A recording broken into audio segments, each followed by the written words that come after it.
Okay, we've got a really exciting video for you here today. We are in the Philippines. It is roasting hot.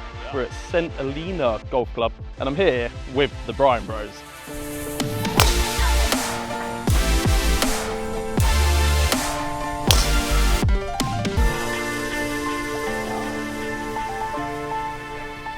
So, which way do you want to start? Do you want to start with the big dogs and work down, or do you want to start at the wedges and the putters and work up?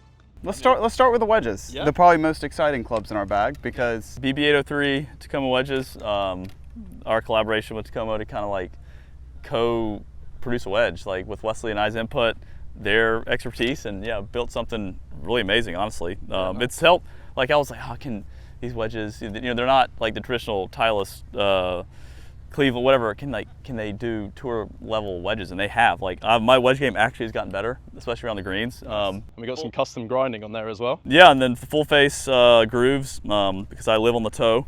So it's been cool because they look good, they perform well, and they're at a price point where it's like very affordable. So yeah, I mean, it's the most affordable wedge on the market, and so we were excited to make something that was very accessible to everybody, no matter if they're going to go buy a new wedge. There's no reason for them to go elsewhere because of price point. And so we got the name BB's obviously for Bryan Bros. 803 is the area code where we're from in South Carolina. Okay, awesome. So that's pretty special, and it must be pretty cool to see a name, you know, or initials at least on a wedge that you guys have helped input, right? Yeah, no, it's fun. It was probably like a 2-year process of like them like saying, hey, how's this look, and giving feedback back and forth, because then you think, oh, you're sure they're gonna listen to our input, but are they really? Because at the end of the day, it's their decision. And so it was cool that they took our feedback and like we actually worked together on producing something that we're proud of. So yeah, it was a pretty surreal moment when we like set up to them, had them in our hands, we're like, wow, it actually happened. So yeah, shout out to you guys at Tacoma for making this dream come true. And in terms of your setups, I can see you both got a 58. Do you both go 54-50 after that, or? Yep. Wait, I thought you were 50. I thought you were 55 and 52. Well, I was. Oh, you changed to 50 now? Well, I was 58, 56, 50. Oh, the more you know. I had no idea you were 50 And then now. I went to, honestly, I just ended up with a 54. Don't really know how or why, but that was the first one that was Some sent to me. trial and error? No, that's the one that came to me. They had all of them, and this is the one I started messing around with. And so just adjusted my yardages a little bit. That's cool. And yeah. now we're in a 54. Awesome. And what shafts are you guys playing in those at the moment? Currently, some Nippon Modus. But when you see these next, well, no, the wedge is gonna be the same. Oh, George. I'm just saying, I'm gonna be tinkering. You're gonna tinker. You're gonna have him in the bag for. He's trying out these new graphite shafts that Jason Day is playing. Yeah, Jason Day was like not sponsored by him. He's like, graphite shafts of the future. I'm said, say less. I like the way you hit it. The KBS TGIs. Is that what yeah, you're looking at? yeah. Yeah. See? Okay, I've been there. I've tested some Avodas, so Then I'm excited. No, but so I got the Nippons. I go standard S400. S400 Have those. Yep, have those in my wedges since I was a kid, basically. So familiar. Yep. Awesome. And then sticking with Tacoma throughout the irons here. Yep.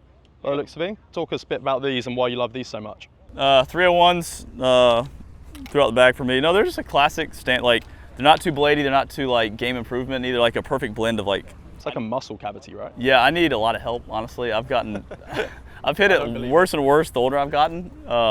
And so, still, I like looking at blades for like, you know, a smaller profile. And these are a good blend of like, not too big, not too small.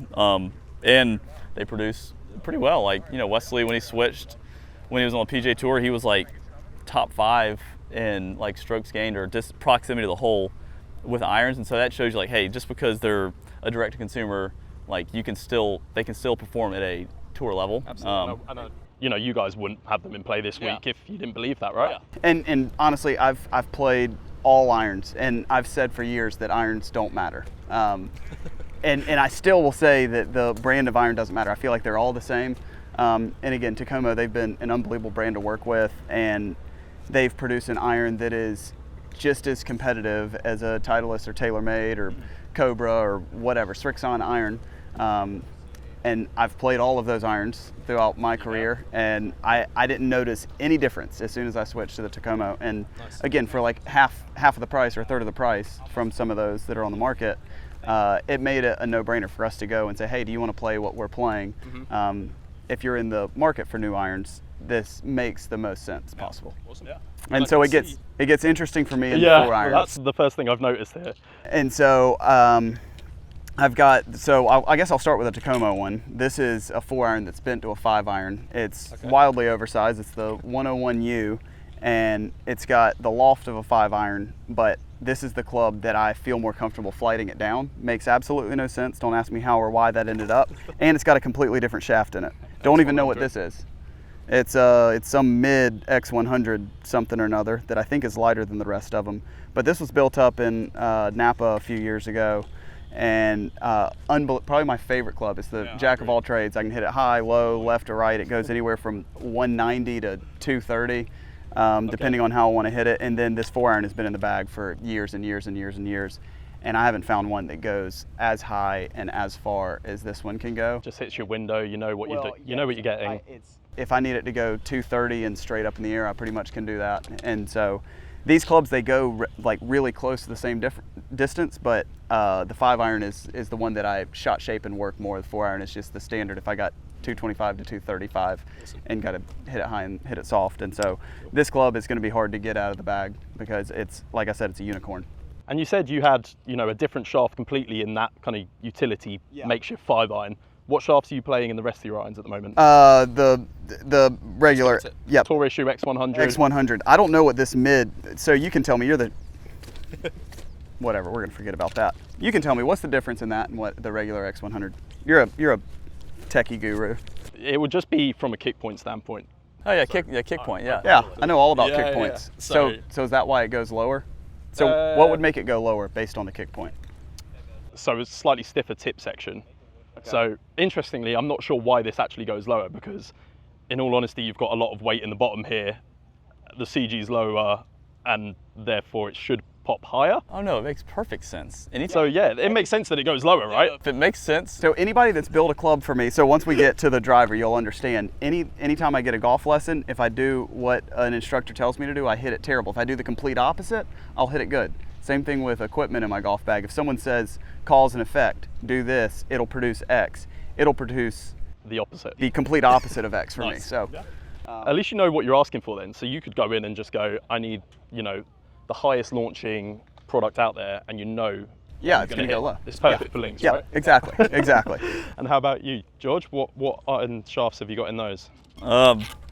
No, I got the NS. Kind of moving on from Nippon as well. Yeah, I've all those, the Modus. Don't know why, apparently they were good, but then Club Fair said, I don't know how those work for you. So I'm like, I don't know, do they work? And so now he's in the market for a shaft he's never hit before, and he's super excited about it. No, but they do, I go more on feels, and they do feel good, and like the weighting, and when I do hit it well, it does what I want it to do. Yeah. But I couldn't tell you why. Just go off the numbers, go off the ball flight. Yeah. I think more people should do that, to be honest. I mean, I'm just really old school, and I honestly my brain doesn't work in data. Like I need someone to tell me why, and I just hit it and kind of figure it out. And to be fair, most people watching this, they can really like and appreciate the technology, but at the end of the day, there's no substitute for the hours that you actually need to spend hitting it. 100%. And so it's more of just like telling your buddies what you got in it and gaining knowledge, but applying that knowledge is, again, for guys at our level, it's still obsolete at times. You're a level. I'm like, no, don't put yourself down, George. No, we're both Asian Tour players this week. Yeah, there you go. Same event. yeah, heck yeah. So then I can see you've got a hybrid in the bag here. Yeah, we got 3 hybrid. Cool. We've got the Cobra DS Adapt. Bit of lead tape on there as well. I don't know if it's in the right spot, but I needed it. It was a little too light, so I just put a little to make it. But no, it's like a 250, 240 club. Okay. And definitely just a one trick pony. Like it really just does what it needs to do. It's the same every time. Yeah, it's like a full 240. It has a shot. mind of its own. Yeah. Nice. This one right here, CSR3. Nice. this is a 19 degree, and this club has had some really, really good days and good shots in it. It's also got some really bad ones. Okay. I would say as of late, it has a real tendency to go left. Probably my doing, but I like it. It's a higher launch, lower spin, Okay. which you would think that would be good off tees, but when I hit it off tees, I miss fairways, and when I hit it into greens, I usually hit good shots. So Nice. Does what it needs to do. it's probably a mental block that I have whenever I plop it down onto a tee box. So It's interesting because we've talked a lot about hybrids dying out on tour and stuff recently at work, and to see both you guys with hybrids in the bag. Have you experimented much with driving irons or lofted fairway woods? Or That's a sore subject. We're also the older guys in the field now. We're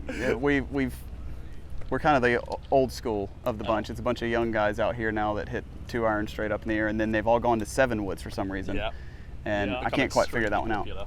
Yeah, I mean, I hit a shot in Bermuda last year. I was searching. I didn't know. I needed like a hybrid, or I love the driving iron. I'd hit this top into a hospitality tent. Yeah, literally into a coffee stand. And from that moment, I said, never again. That was enough scarring. Oh yeah. No more driving irons for George. No, I like that. He needs to get the ball airborne. Yeah. Back to the basics. Yeah. 3 wood, no reason to talk about it. This is the worst club in my bag. Don't even know why it's in there. Will literally never hit it unless I absolutely have to. Okay.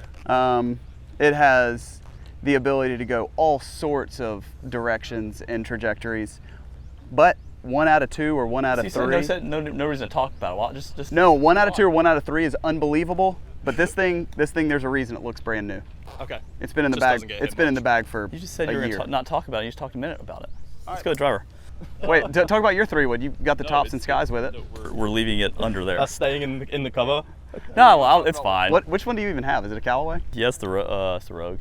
I got the Elite, by the way. Old one. And I thought you might actually move on to driver because you played the I played the Rogue driver, for like for probably 3 years, and it was great. time. Johnny wanted to fit me into a great, hit a lot of fairways. Just had a little too much spin of late, and the older I've gotten, I've wanted to hit it further for whatever reason. Yeah. And so messed around with the blue board and put that in the Rogue, and it knocked a little spin off. I was hitting it good. And I was like, man, I want to search. And so like just tried a bunch of drivers out, and this Titleist, it took my driver from the GT3. Yep. Spin numbers. Let's talk about spin numbers, George.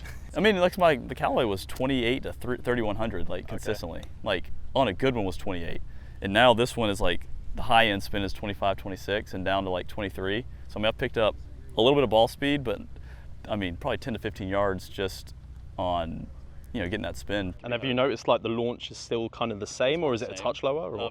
Again, this one does fade a little more than the other one, but again, my left miss really. It's a more powerful fade with this Titleist one than the Callaway one was a little weak. Yeah. Did you have an 8 degree in the Rogue as well, or? I think I did. It was 9. It was 9 turned down to a. Okay. So or 9.5 to an 8.5. Kind of playing the same. But no, this. I mean, yeah. So it's been fun, but I'm actually like low key. Tacoma just released their new driver that we've been messing around with, and like probably this off season. I mean, off season like I'm a tournament player anymore, but this winter like. Do some experimenting. But no, this one's been. I mean, it's taken a lot of spin off and like I think elevated my driving. You done talking about it yet? No, I love my driver. Loves it. This right here, again, this is one of those, for years and years, I searched for a driver because I was the worst driver on the PGA Tour for about 5-6 straight years. Okay. And again, I hit it short, really, really crooked. And then everyone kept telling me go either shorter driver, heavier shaft, lower launch, like all the things to try and get you to hit it straight.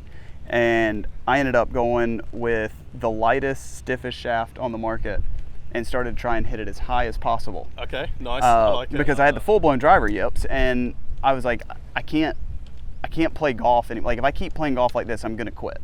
Like it wasn't fun. It gets you committing though, right? If you have to. Yes, I said I want the lightest shaft possible, just so at least I can feel like I'm in control of it. Because I feel like I was losing the club head, and just not really feeling anything, and I'd make what felt like decent swings and look up, and it would be in all sorts of windows. Yeah. And so I said, give me the lightest, stiffest possible, and let's just try it.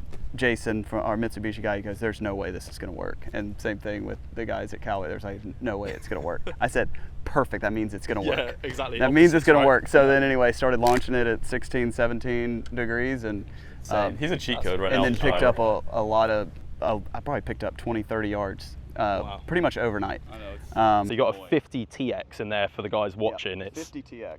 Very light, obviously very stiff as well. The GT Diamond GT. I would say just recently did a 65 gram shaft become popular on tour, because mostly it was at 70 grams. Like 70 to 72 grams was very standard on tour and this one is I think at 51 grams. So yes, considerably lighter.